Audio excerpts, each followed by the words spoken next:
Assalamualaikum warahmatullahi wabarakatuh. Sebelumnya, perkenalkan nama saya Reski A. Saya dari kelas manajemen A. Di sini saya akan mempresentasikan hasil tugas saya untuk mata kuliah pengantar ekonomi mikro. Untuk materi yang saya bawakan yaitu konsep penawaran. Pertama-tama, apa sih itu pengertian dari penawaran? Penawaran atau yang bisa disebut supply yaitu kuantitas barang dan jasa yang tersedia dan dapat ditawarkan oleh produsen kepada konsumen pada setiap tingkat harga selama periode waktu tertentu.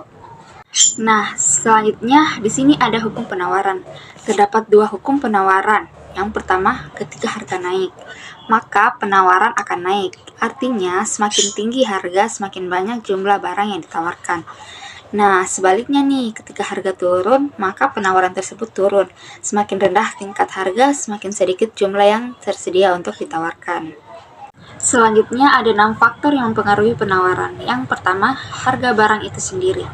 Jika harga suatu barang naik, maka produsen cenderung akan menambah jumlah barang yang dihasilkan. Hal ini membawa kita ke hukum penawaran yang tadi nih.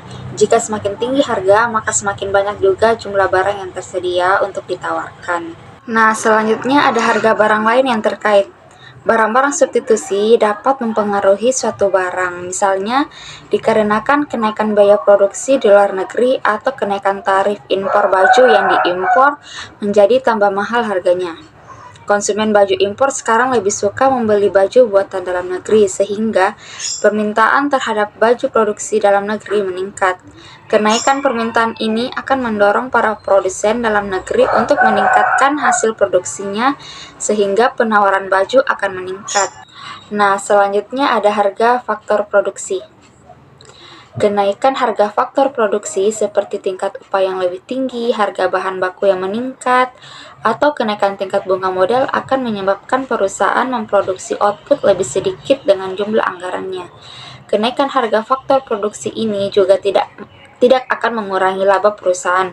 Apabila tingkat laba suatu industri tidak menarik lagi, mereka akan pindah ke industri lain dan hal ini akan mengakibatkan berkurangnya penawaran barang. Selanjutnya ada biaya produksi. Kenaikan harga input sebenarnya menyebabkan kenaikan biaya produksi.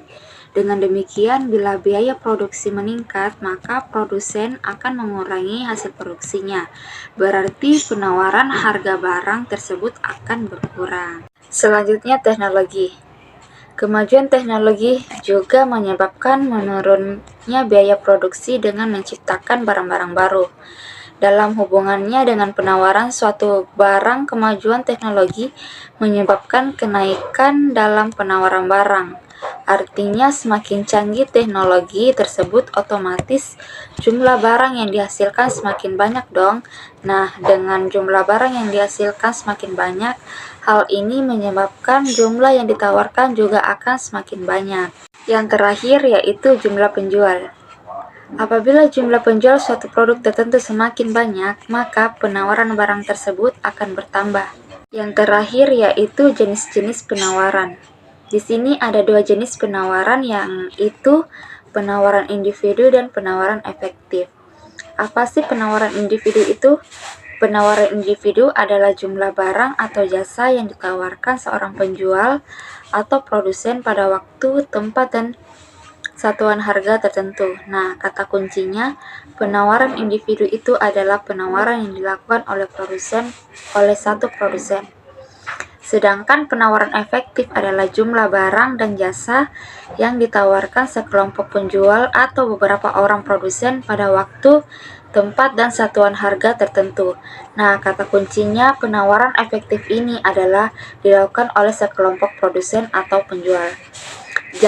Jadi segitu saja presentasi dari saya untuk materi penawaran. Sekian dari saya. Maaf apabila ada kekurangan dalam menyampaikan materi tadi. Terima kasih. Wassalamualaikum warahmatullahi wabarakatuh.